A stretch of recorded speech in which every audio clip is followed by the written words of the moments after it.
Japón, Corea, China, Vietnam y recientemente la India. Creo que pocas personas dudan ya de que el Lejano Oriente se ha convertido en la región más vibrante y prometedora de todo el planeta. Su importancia es cada vez mayor a todos los niveles. Es algo así como la cantera de la riqueza mundial y cada vez más de muchas de las grandes oportunidades económicas y financieras que podemos tener todos al alcance de nuestras manos. 31 de mayo de 2023. Asia impulsa el crecimiento económico global gracias a la reapertura china. 3 de octubre de 2023. El Banco Mundial prevé un crecimiento sólido para Asia Meridional. Según las previsiones semestrales que el Banco Mundial prepara para la región, Asia Meridional crecerá un 5,8% este año, una cifra superior a la de cualquier otra región del mundo con países en desarrollo. Y precisamente por este motivo, en este nuevo vídeo, aquí en Si lo hubiera sabido, os queremos hablar del último país que se ha sumado a la lista de grandes promesas económicas del siglo XXI.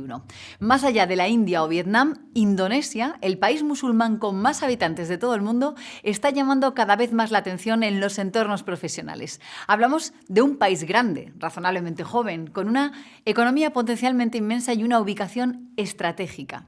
Y de hecho, eso es lo que explican noticias como estas. 13 de noviembre de 2023. El presidente Joe Biden y el presidente Joko Widodo anuncian la asociación estratégica integral entre Estados Unidos e Indonesia. ¿Y sabéis qué? No resulta sorprendente. Queridos amigos, amigas, en este vídeo vamos a descubrir a uno de los gigantes más desconocidos, pero al mismo tiempo más interesantes de la esfera económica mundial. Prestad mucha atención.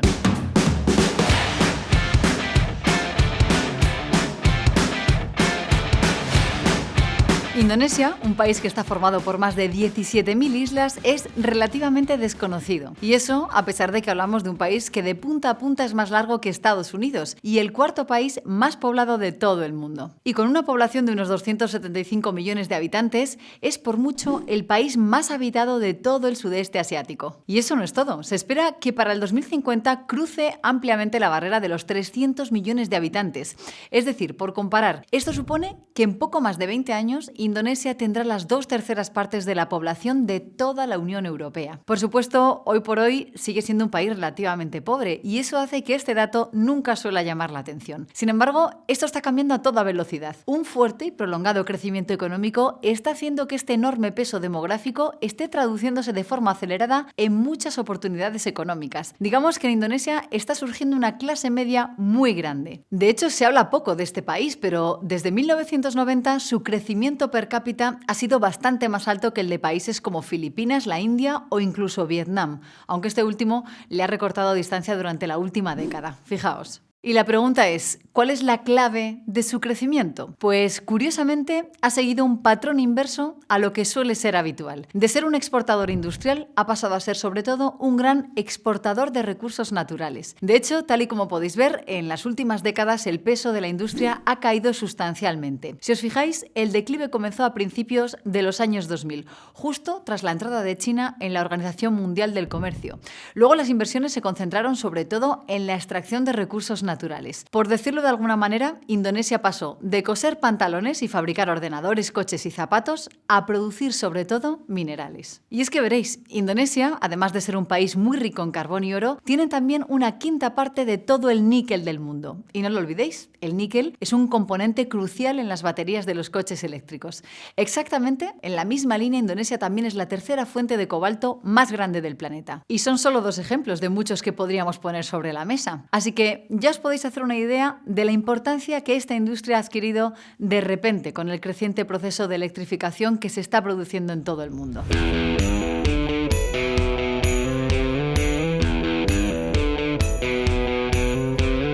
Pese a todo, el crecimiento económico no se resintió de la caída del peso de la industria y ahora el proceso podría estar a punto de volver a cambiar. Tras el boom de los recursos naturales, ahora con el enfriamiento de las relaciones entre China y Estados Unidos, Indonesia se presenta como un lugar idóneo para acoger a la producción de las grandes multinacionales. Por el momento, la IED, la inversión extranjera directa, ya se está volviendo a disparar. De hecho, el acuerdo que antes veíamos con Estados Unidos recoge un punto muy importante: la mejora de las condiciones del país para atraer más inversión extranjera directa. Es decir, que Washington está estrechando lazos con Yakarta para que este país sea una alternativa mucho más fuerte a China de lo que es hoy en día, y eso, por supuesto, podría alimentar y acelerar aún más el crecimiento económico de este país. Y justo aquí entra en juego otro factor clave: su estratégica ubicación.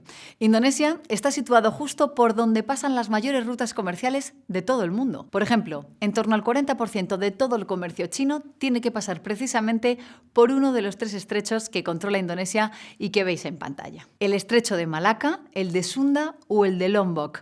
Así que ya os podéis hacer una idea de lo fácil que sería para muchas multinacionales instalar aquí sus centros de producción. ¿Y sabéis qué? Pues que en los últimos años, pese a ser prácticamente invisible para la comunidad internacional, Indonesia ha hecho muchísimos avances. Casi podríamos decir que el país se está preparando para convertirse en la nueva estrella de Asia-Pacífico. Atentos.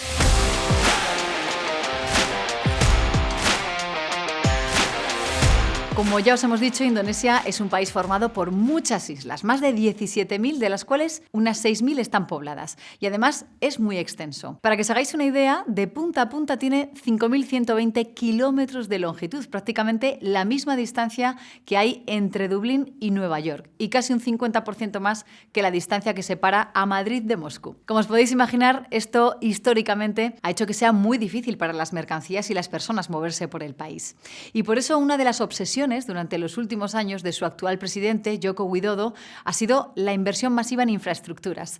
En los últimos años hemos visto la construcción del metro de Yakarta, el impulso de una nueva capital, la puesta en marcha de cientos y cientos de carreteras de peaje o del primer tren de alta velocidad entre Yakarta y Bandung, por citar solo algunos de los proyectos más relevantes. Jokowi construye 1.700 kilómetros de carreteras de peaje, 2,1 veces la longitud de la era anterior. En total, el actual gobierno ha impulsado la construcción de más de 30 embalses, 18 puertos nuevos, 21 aeropuertos y una formidable ampliación de la red de telecomunicaciones.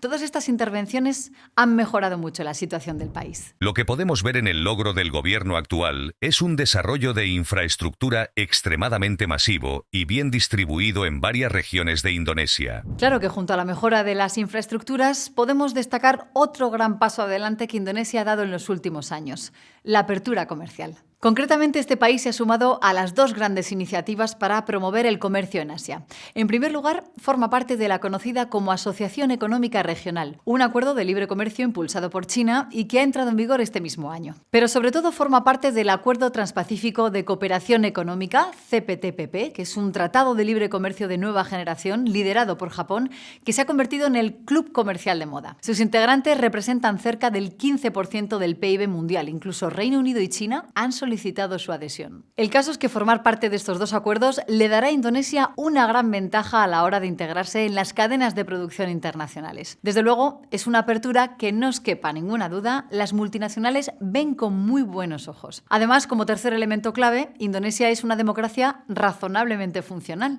De hecho, en los rankings internacionales de libertades civiles se sitúa por encima de sus vecinos Singapur, Filipinas o Malasia. Y eso, lógicamente, suele ser algo que gusta a los inversores.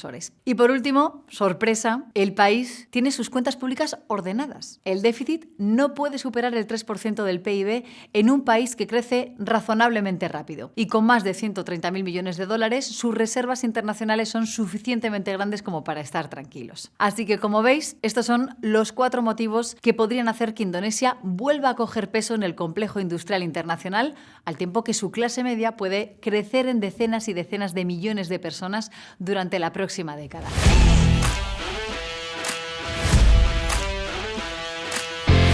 Sin duda, este proceso beneficiaría a muchas grandes multinacionales, tanto por su capacidad para acoger las inversiones que salen de China, como por la millonaria demanda de bienes y servicios que la incipiente clase media tendrá durante los próximos años. Y es precisamente por ese motivo por el que hoy, en Si lo hubiera sabido, le hemos querido dedicar este vídeo a uno de los países más prometedores y al mismo tiempo desconocidos de todo el globo. Pero dicho esto, la pregunta es: ¿logrará Indonesia convertirse en una alternativa real a China? ¿Hasta qué punto podemos esperar que este país se enriquezca durante los próximos años? Déjanos tus impresiones en los comentarios y, como siempre, si este vídeo te ha resultado interesante, no olvides darle a like y suscribirte a este canal. Muchas gracias por estar ahí. Un saludo y hasta la próxima.